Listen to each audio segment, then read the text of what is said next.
Okay, so this is my last video on the stupid, idiotic civil war going on within the manosphere. And make no mistake, it is stupid and petty and idiotic. But at the same time, ironically, it's actually quite important because of the topics that it covers. This will be the last video that I do on this topic. Ever. Because I want to get beyond this and I want to get it off my chest. That's the only reason I'm doing these videos. I'm trying to be a voice of reason. I'm trying to be a referee. Alright? That's it. And if you don't like that, well, tough fucking shit. I don't care. Go spend 15 minutes in the penalty box. Cool off. Tough guy. So, Stone. The reason that I consider Stone's video deceptive is because it's full of sophistry, which that's the awesome part, is he makes fun of sophistry in this video. So it takes him 15 minutes to get to the fucking point, but whatever. Let's start with the first thing he addresses: essentialism. So he brings up the not all women are like that idea. And he brings up the idea of how, oh, well, you know, women are able to choose their own mates, and so we don't have any control over that. I do agree with him, that's not really true. But, you know, he brings up all of these things, and it's like, no. This is something that's part of the MGTOW ideology in order to cement what it is they're trying to promote. That's it. Now here's the thing. When he says not all women are like that, when he promotes what all the other MRAs that have been attacking the MGTOW movement promote, and you know, the same guys that call us pussies while they sleep around with as many women as they possibly can, you know, that's when you gotta start questioning things. Because here's the thing. There's a reason that we use generalizations. There's a generalization for a reason. These women are so fucking rare. You know what? Awesome if you're able to find your fucking Trinity, Mr. Anderson. But 99% of the guys on this planet are not going to get that.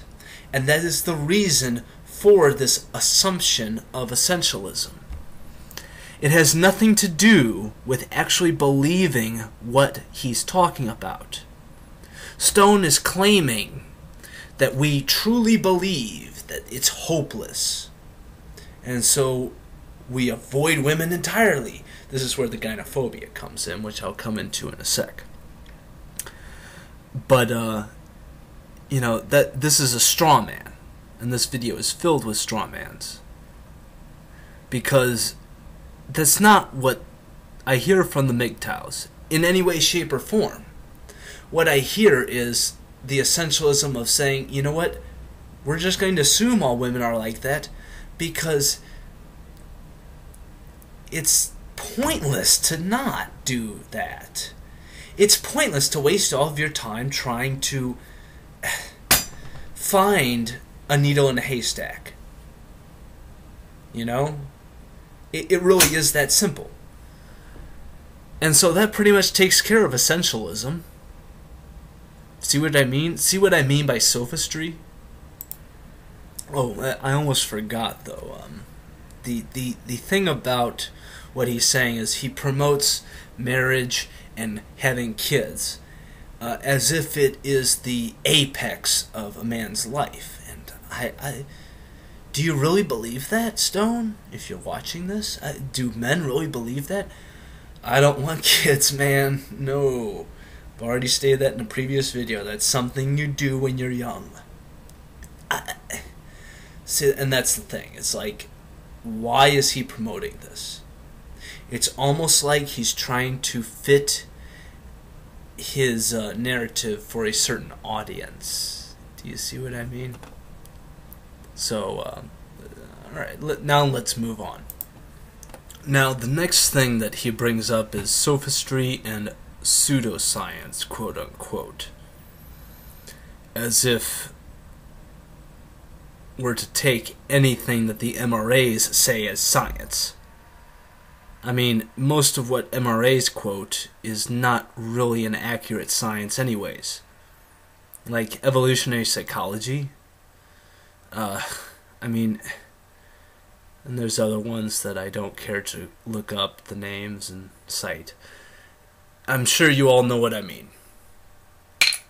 The point is, this is another thing that he is, in my opinion, because I don't think he's stupid, being deceptive on. Listen, activism and trying to change the system really is pointless. Look at what traditionalists have been trying to do over and over and over again. And look at what has turned up. Take the Bush administration, for example. People on the left, so-called, love to use the Bush administration as the perfect example of why traditionalism is basically evil. When it was Barbara Bush that told women the world over, we're going into Iraq and Iran and the Middle East to liberate women from Islamic fundamentalism that is oppressing them. I mean, she's an outright feminist. You can't deny it. It's not possible. She's a feminist. He's a feminist. They're all feminists. It's just what you see on the left, what they call the left, is radical feminism. It's feminism taken to its ultimate extreme. Whereas what you see on the right-wingers, it's the old version of feminism. See, if you read anything from the New Testament, as Barbar would point out, beyond the four Gospels, you know, like once you start getting past the four Gospels, and you start reading, for example, the Apostle Paul, you begin to see that gynocentrism is heavily involved and is in many ways the root of Christianity. And that requires a whole discussion in and of itself for me to explain to you. Go watch Barbar's series. He does an excellent job of giving you the basics. I can go much further than he has, but I'll leave that for another series of videos. Now, Paul the Apostle might seem, you know, it was the last defender against this. But once the Roman Catholic Church came about, and once marriage was instituted through it the way it was, that's when it died. And actually, ironically, Paul was a huge contributor to that as well. Again, that requires a whole discussion in and of itself that I will save for later videos. But the point is, gynocentrism is heavily in Christianity. It is Christianity. Christianity is the old feminism. And the first wave of feminism, in a lot of ways, got all of its ideas from Christianity. That's why it's so ironic, the way that feminism has turned out, and why it seems to be such a cauldron of contradictions, because people don't understand its roots. And that's the other ironic thing. If you're inclined towards traditionalism, you might actually like the old version of feminism. The very first wave of feminism sounds pretty reasonable, pretty level-headed, until you dig deeper. What he ends up saying is, you know, this way of thinking prevents men from trying to change anything, trying to change the politics. Well, listen, what have the traditional conservatives done? What has the traditionalists or even the alt-right done to make conditions better for men? I'm sorry, but they have failed so miserably that it's not even funny. And considering how badly politics is distorted and how much power is held by these special interest groups, to even try is funny. I mean, it's just comical to even suggest this and then use it as a way to try and make us look bad. If anything, MGTOW seems centuries ahead of its time. For God's sakes, this is exactly the problem. Trying to participate and change this system, I don't know what to say to that. I don't know what else to say. Like, what do you want me to say? How can you just condemn that? There is no other point other than to just walk away. So yeah, MGTOW is right. It's not an ideological bend. It's not something that is, just there to make it seem like, ooh, yeah, we're popular, we're awesome, or whatever the hell he's trying to make it seem like, I don't even understand what exactly he's getting at. The truth is, you can't change it. The only way that we have been able to influence it so far is to say we're going to walk away. Look at what's happening right now. Boom! Saying we're going to walk away completely. Oh, suddenly they want to reason with us. Do you see what I mean? Alright, on to the next one. Now, the next thing he does is bring up quote-unquote gynophobia. And then misogyny along with it. Oh, that wonderful title, misogynist. And I thought only feminists use that.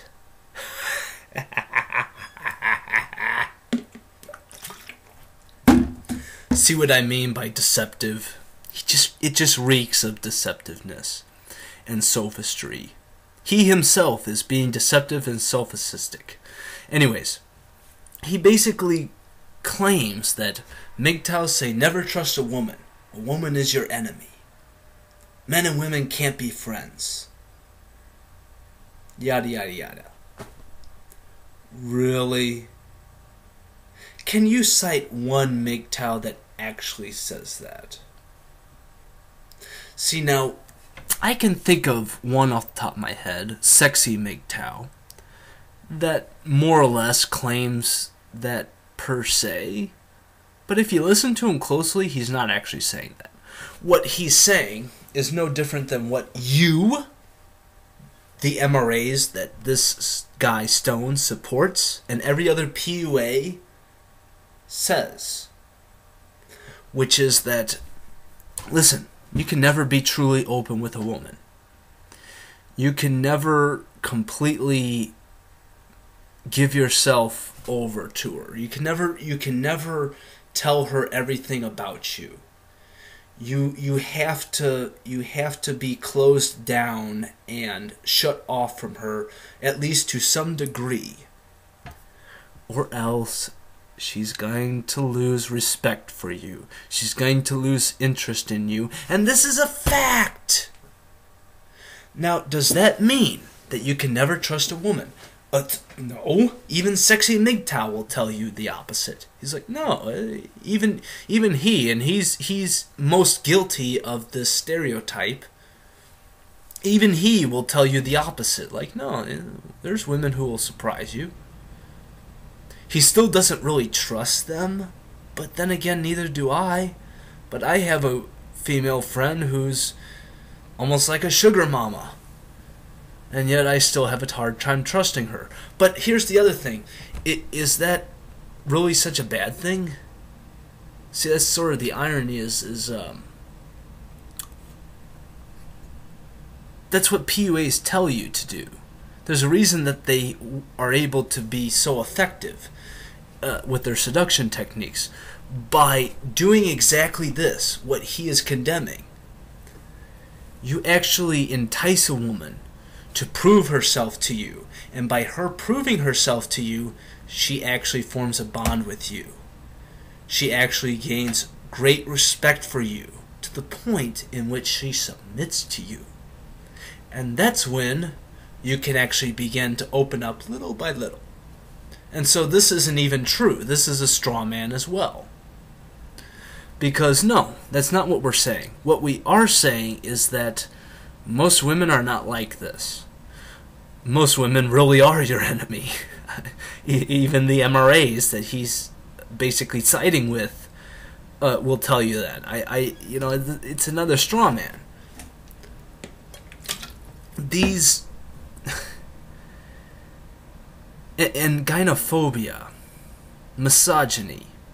Listen, don't tell me that women aren't afraid of men.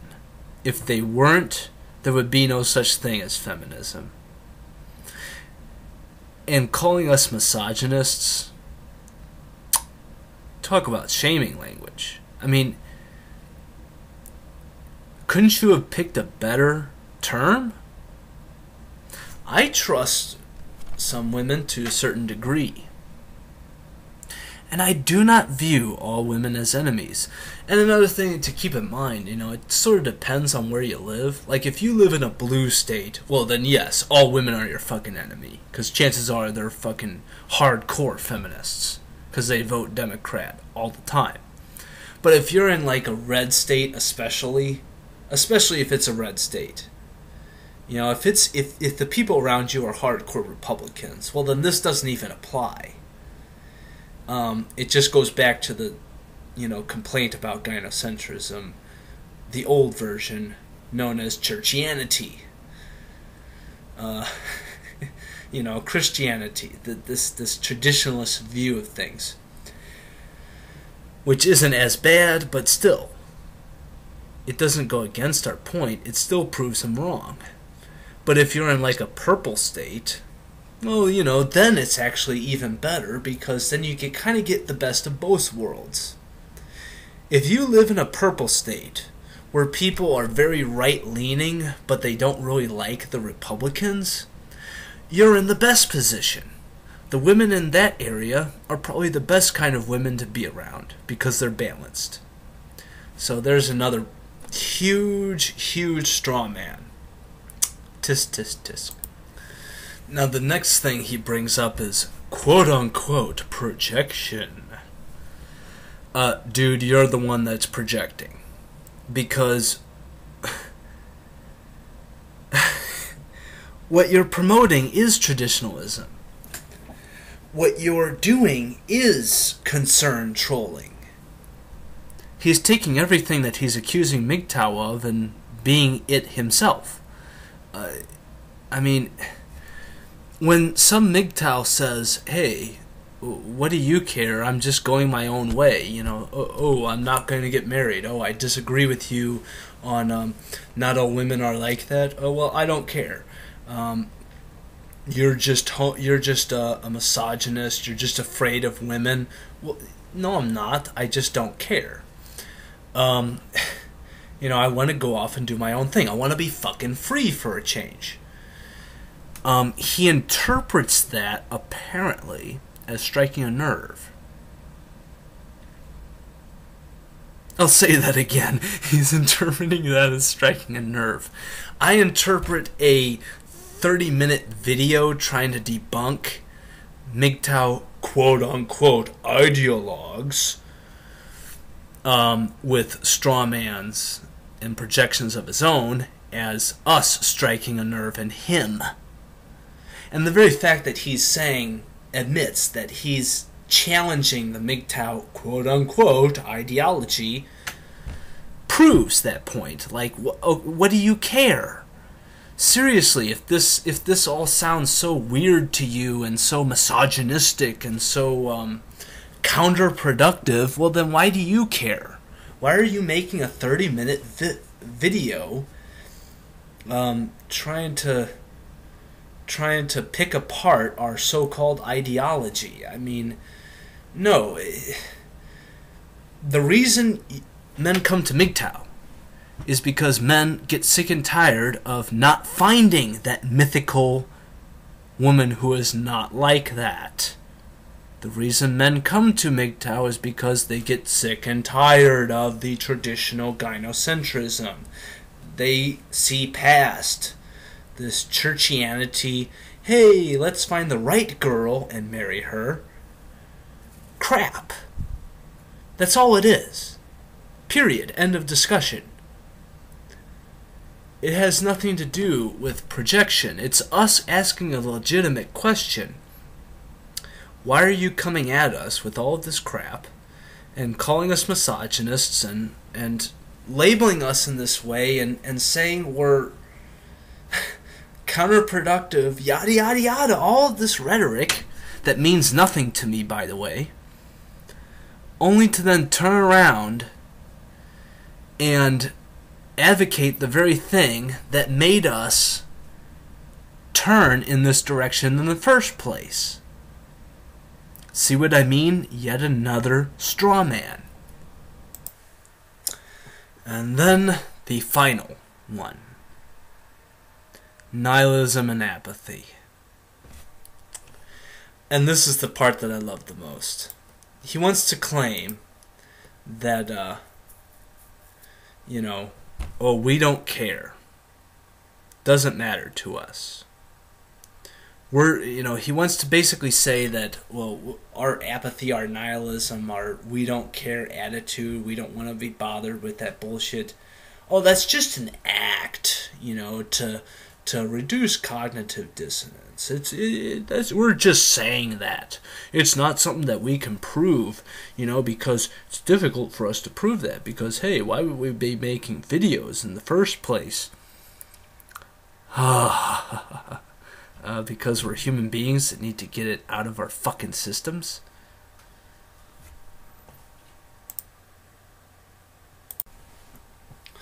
See, if you're a nihilist, why are you a nihilist? It's because you lost hope in everything. Whether it be women, whether it be society, whether it be changing society, whether it be changing the laws, whatever. A person becomes a nihilist when they realize that there is absolutely no point in trying to change anything. A person becomes a nihilist and becomes totally apathetic when they realize that, you know what, I can sit here and tell you what I would like to see, what I want to see, what would make me happy all day long. And it's not going to do a damn fucking thing.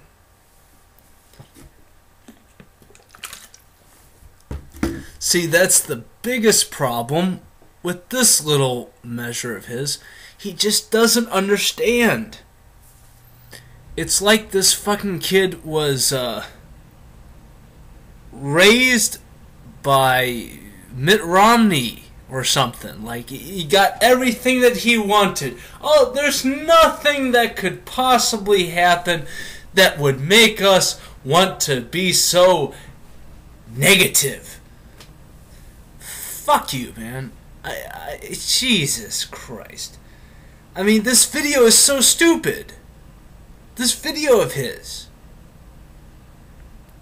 And in the end, nihilism is the only thing that makes sense. It really is. Think about it. Does anything, and I mean anything, have any inherent value? Does marriage have inherent value? 50% of them are failing. I guess not. Even the ones that don't fail, where they stay together, I've met so many of these kids where supposedly the parents are a great couple and it just doesn't work. They end up producing kids that have all sorts of neuroses. I mean, that's the one thing I will agree with PUAs on. Is, you know what? Why shame sluts? It's human nature. You know, it's provable fact. If you fuck every single day, you will live longer. That's a scientific fact. So to then turn around and say, well, this is a bad thing. Just, the only way that you can say that it's a bad thing is like if you're trying to raise a kid. See, with us humans, if you're trying to raise a kid, the kid needs to know its parents. Because it inherits its parents' psychology, its parents' tendencies. And so it needs to get to know the personality of the parent, from whom it gets its biology from. You see what I mean? And yet we are devoid of that now.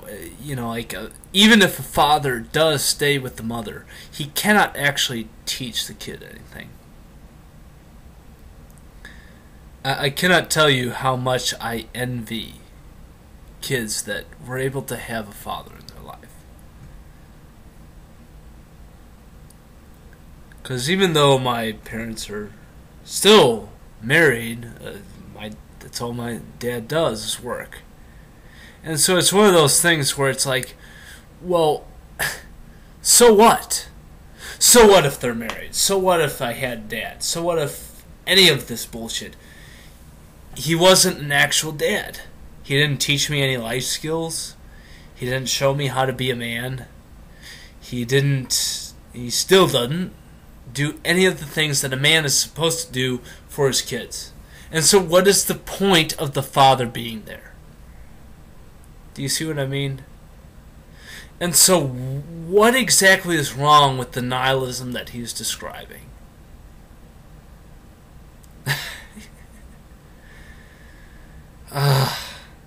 So many problems. And the thing is, this is only the tip of the iceberg. I mean, I could go on forever. I could go on for hours. But I'm not going to. You know, this is just to get you going. You know what I mean? This is what I mean by, see how stupid this video of his is? See what I mean by Stone is either being ignorant and not realizing it, or he's being purposely deceptive. I don't know which, because I don't know him personally. But I truly believe that he is being deceptive. I truly believe that. Because like I said, he's not stupid. Nihilism is inevitable. I mean, if you are a religious person, for example, and you can't have that faith reinforced, whether it be a voice from God or a good Samaritan helping you in your most desperate time, well, then the religion just can't work. Period. End of discussion. It just can't work. God relies on his good Samaritans in order to maintain his authority. Why do you think the Bible and the Old Testament especially is written the way it is? Do you see what I mean? And so it just criticized nihilism. It's just... oh my God. The stupidity.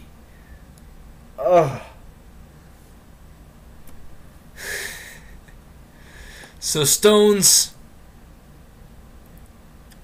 you know, I sort of wonder why you got on the news in the first place. Maybe this is why. You're appealing to a certain demographic. And for that reason, you are no different than Bernard Chapin, Aaron Clarey, Rocky Mystery. You appeal to a certain demographic, particularly the traditional Christian. And because you appeal to the traditional Christian, you are my enemy. Because if you are a traditional Christian, then you are the problem. Feminism came about because of you, and I'm talking about the first wave. The first wave of feminism is Christianity in its purest form. Hell, what do we call the Holy Trinity? What do we refer to the Holy Trinity as? We refer to it as a female, a her, a woman. By the way, that syncs up with Gnosticism. The divine feminine, wisdom, or Sophia. So consider that. Realize that in the end, everything that is said in this video is basically propaganda. It is designed to make you reconsider giving up your freedom, your status, your wealth, everything, in order to gain some appreciation from a woman. That's it. That's all it's designed to do. Period. Go to church one day and look at these women that go and baptize their kids, that go and get married. And ask yourself, is this for the man or is this for the woman?